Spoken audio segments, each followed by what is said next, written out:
O ouro está no centro das atenções dos investidores.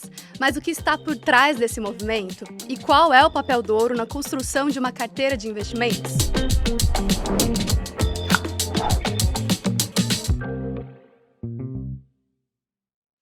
Olá, sejam bem-vindos ao Mind Asset, o podcast da Itaú Asset. Eu sou a Isa, da equipe de comunicação do Itaú. No episódio de hoje, vamos falar sobre ouro, um ativo que acumulou uma valorização expressiva, superior a 60% no ano passado e que segue atingindo máximas históricas, mesmo quando olhamos os preços descontados da inflação.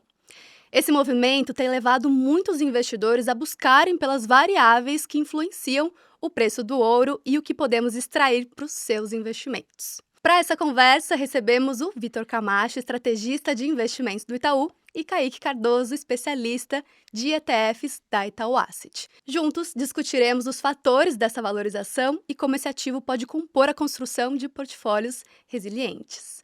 Vitor, Kaique, bem-vindos ao Mind Asset. Obrigado, Isa. Boa tarde. Prazer estar aqui hoje. Obrigado pelo convite. Bastante animado para nossa conversa hoje.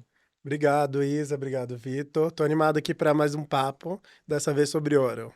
Maravilha. E para a gente começar essa conversa, Vitor, no final de 2025, o time de estratégia do Itaú, do qual você faz parte, divulgou um relatório completo sobre a valorização do ouro.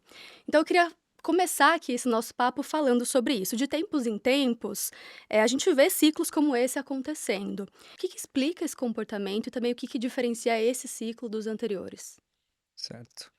De fato, a gente tem, né, ciclos muito claros, onde o ouro acelera e avança de forma muito rápida, né? Depois, por alguns anos, fica um pouco mais de lado.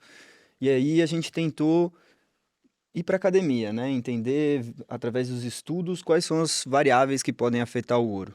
E a nossa conclusão foi que, na verdade, o ouro, no geral, ter esses movimentos mais fortes quando uma série de variáveis apontam nessa direção de um ambiente favorável, né? Então, voltando talvez nos ciclos mais evidentes, né? Primeiro na década de 70, a gente tinha o choque de petróleo, né? Commodities mais caras, expectativas de inflação mais altas, a gente tinha um dólar em queda, um geopolítico desafiador.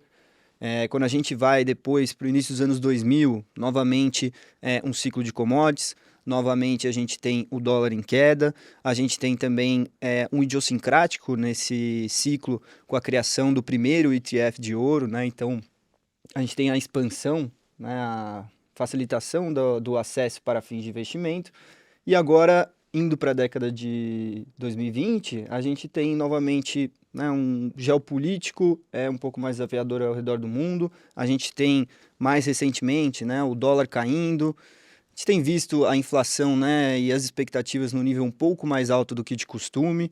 Então, somando tudo isso a esse fator um pouco mais novo, né, de uma demanda muito forte dos bancos centrais, a gente acaba vendo um movimento que se destacou aí nos últimos 2 anos. Perfeito. Então, puxando justamente esse gancho, Vitor, no estudo, o estudo fala sobre as compras, né, dos bancos centrais, que aparecem como um fator central, ao mesmo tempo que a oferta de ouro é estruturalmente limitada. Eu queria que você comentasse um pouquinho como é que esses dois fatores ajudam, então, né, e contribuem para esse movimento.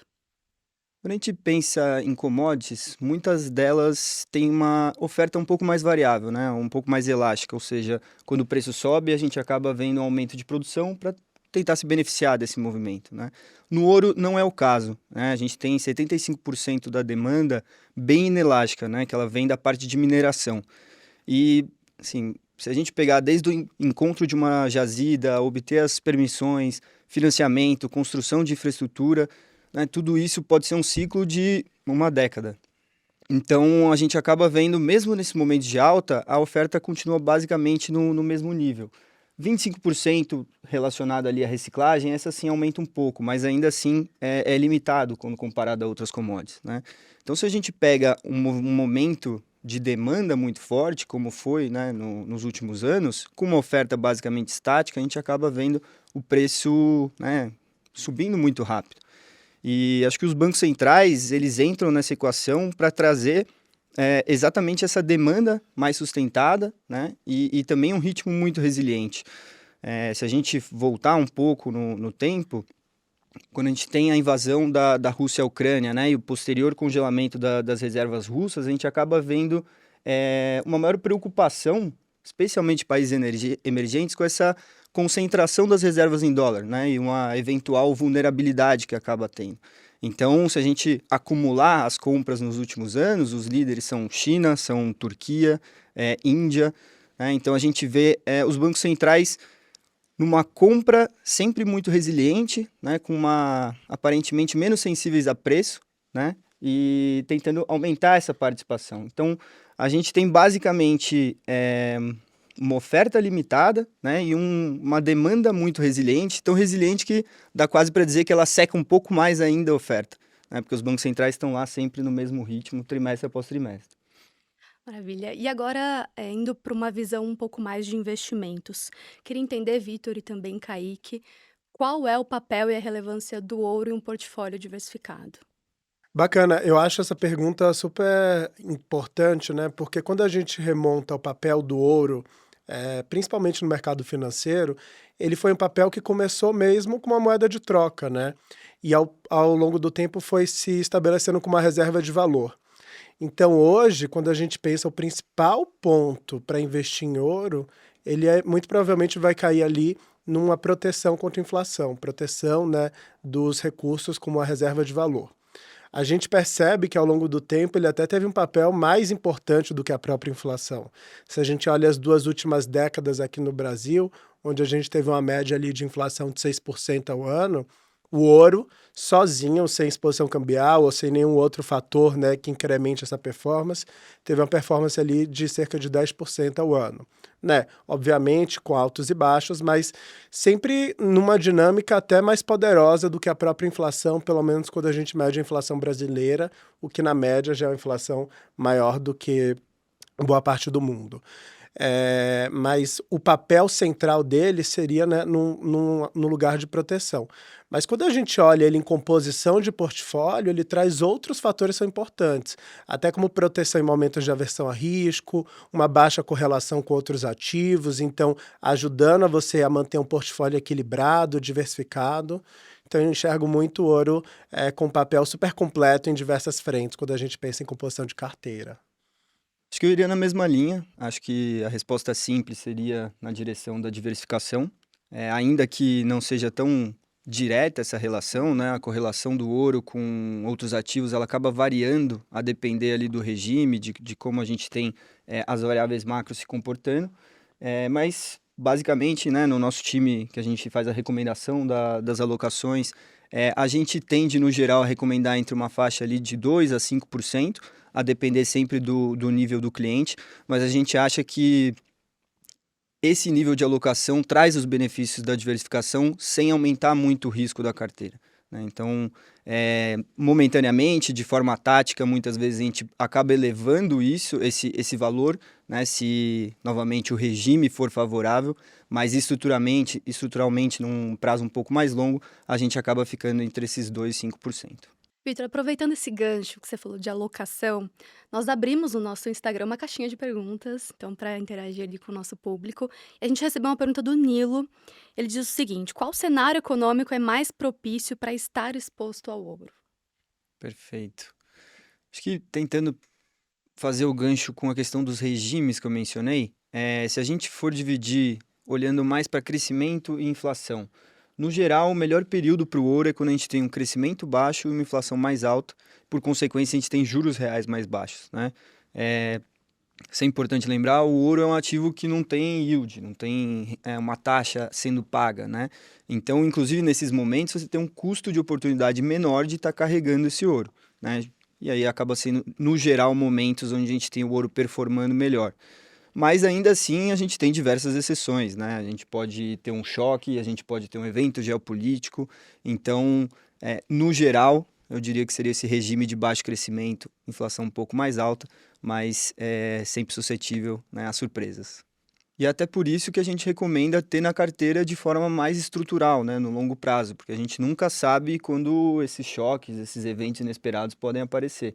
Então, estando sempre exposto ao ativo, você acaba conseguindo capturar esses movimentos que a gente não tem exatamente previsto, né? Muito bom. E Kaique, eu queria explorar um pouquinho essa parte que você falou sobre o ouro como uma proteção, né?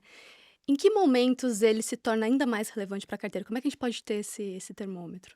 Eu acho que essa é uma provocação bacana, porque quando a gente pensa, né, em investimento e comportamento do investidor, né, com seus investimentos, é sempre importante a gente pensar também em ter algumas proteções dentro do portfólio. Porque, eventualmente, acontece, vai continuar acontecendo, momentos de aversão a risco, momentos de maior incerteza. E nesses momentos, você ter alguns ativos que se beneficiam, ajuda a proteger parte do portfólio, acaba sendo muito saudável, né? Para que o investidor tenha uma experiência menos intensa desses eventos. E o ouro, historicamente, tem tido uma performance super interessante nesses momentos onde o mercado está mais avesso. Esse ano passado foi um ano onde, um pouco estranho, né? Porque a gente viu ali algumas classes de ativos subindo, mas muita incerteza pairando. E aí, obviamente, isso ajuda muito um ativo como o ouro. Mas se a gente remonta até, por exemplo, uma crise que foi grave, profunda, como a de 2008, o ouro teve uma performance espetacular ali, em torno de 40%. Diferente, por exemplo, do S&P 500, que é um super índice, mas que no momento, né, como esse de mais risco, teve uma performance ali de uma queda de 30% no mesmo período. Então, abre uma diferença de 70%. Né, entre um contra o outro. Então, o ouro ele acaba tendo uma dinâmica que até tem um escritor super famoso que fala, né, sobre esse conceito de antifrágil, que é um conceito onde você ou ativos que performam bem em momentos de maior incerteza. Então, o ouro tem muito essa característica e acho que muito disso se deve ao fato dele não ter nenhuma centralização, né, do estoque dele ser limitado, né, a própria extração e produção também tem um certo limite. Então, eu acho que ele carrega ali componentes que ajudam a ser um porto seguro. Talvez seja essa uma boa palavra. Maravilha, eu queria entrar agora um pouquinho na nossa prateleira. Os investidores, desde 2020, já têm acesso a fundos indexados ao ouro. E no ano passado a gente lançou o ETF, GLDI11. Eu queria que você contasse pra gente como é que foi essa evolução da oferta ao longo do tempo e também um pouquinho sobre o ETF. Maravilha. Aqui na Itaú Asset, vocês sabem disso também quanto eu, a gente tem um perfil muito vanguardista, né? A gente fez vários lançamentos novos, trouxe muita inovação para o mercado. E a gente vai acompanhando, né, as possibilidades que o mercado vem oferecendo. Então, a época que a gente lançou o fundo, a gente dava acesso ao ouro em uma estrutura mais complexa, né? A gente não tinha muitas ferramentas para oferecer. Então, por exemplo, um desses fundos operava ouro via swap, que é uma estrutura, né, mais complexa, principalmente, né, dentro de um mundo de fundo, de cota diária, com resgates diários também. Mas a gente, obviamente, conseguiu oferecer uma exposição e uma estratégia super bem arrumada para o investidor ter acesso ao ouro. E nesse ano, na verdade, no ano passado, a B3 lançou o Futuro de Ouro aqui no Brasil. E o Futuro de Ouro permitiu que eu conseguisse oferecer acesso ao ouro de uma forma mais facilitada por um tipo de instrumento que a gente tem amplo acesso, que é um instrumento líquido, que tem, né, negociação em tela, ou seja, você tem sempre alguém oferecendo preço para você entrar e sair. E aí a gente viu a oportunidade de lançar o ETF junto com esse lançamento do futuro. E aí o jeito que a gente fez foi da mesma forma que a gente já tem em outros ETFs, como SPXR ou T10R11, que é acesso ao ativo, nesse caso o ouro, mais o diferencial de juro, que é o que o futuro oferecido aqui na Bolsa permite que a gente consegue fazer. Então, mesmo os 10% que eu mencionei, né, do ouro tendo essa performance ao longo do tempo, esse diferencial de juro ao longo do tempo também é cerca de 10%. Então, você une aqui essas duas grandes potências, né, um juro alto, forte aqui no Brasil, e um ativo como esse, de ouro em um mesmo ETF. Então, acho que é uma estrutura super bacana que a gente conseguiu fazer conforme o mercado local também foi se desenvolvendo. E Kaique, aproveitando, como os investidores podem investir no GLDI11? O GLDI11, assim como qualquer outro ETF, ele é negociado em bolsa, né? Listado aqui na B3, Bolsa do Brasil.